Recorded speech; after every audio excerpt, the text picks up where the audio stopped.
बच्चों सुनो कहानी। एक था राजा, एक थी रानी। दोनों एक दिन शहर में आए। शहर से एक एक गुड़िया लाए। राजा बोला, मेरी गुड़िया बड़ी सियानी, गुड़ियाओं में जैसे रानी। रानी बोली, मेरी गुड़िया के क्या कहने, अच्छे अच्छे गहने पहने।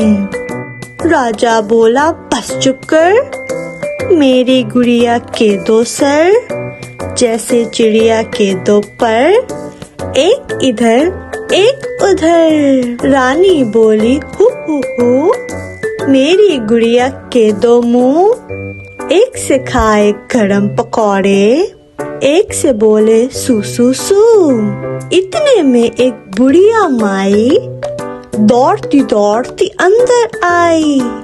आते ही एक डांट बताई, क्या है झगड़ा क्या है लड़ाई।